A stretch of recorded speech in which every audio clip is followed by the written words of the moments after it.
สถานทูตมาเลเซียประจำลาวจัดพิธีปล่อยขบวนรถขับเคลื่อนอาเซียน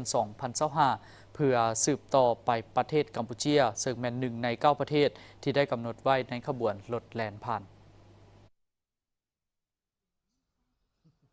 เข้าร่วมพิธีดังกล่าวมีทานแอดีเอียวานมานมุสเอกอัครราชทูตมาเลเซียประจำลาวพร้อมภาคส่วนที่เกี่ยวข้อง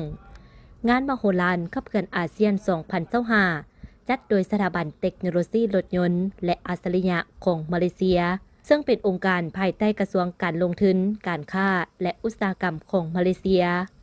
ขบวนรถดังกล่าวได้เริ่มเคลื่อนออกจากประเทศมาเลเซียในวันที่ 15 เมษายน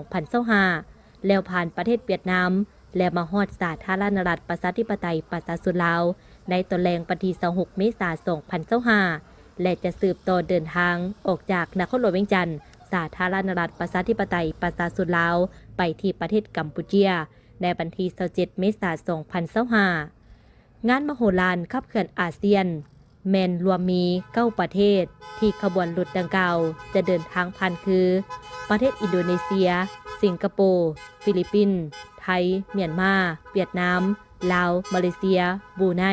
และประเทศกัมพูชีงานมโหฬารขับเคลื่อนอาเซียนดังกล่าวแม่นเพื่อเนสไซเพื่อเพิ่มทวีการเสื่อมต่ออาเซียน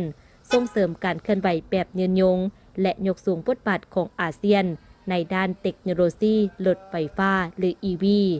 และขบวนรถนี้จะสิ้นสุดอยู่ที่ประเทศมาเลเซียและจะได้เข้าร่วมงานมาเลเซียออโตโซ 2025 ซึ่งจะได้จัดขึ้นในระหว่างวันที่ 9-12 พฤษภาคม 2025 ที่ประเทศมาเลเซีย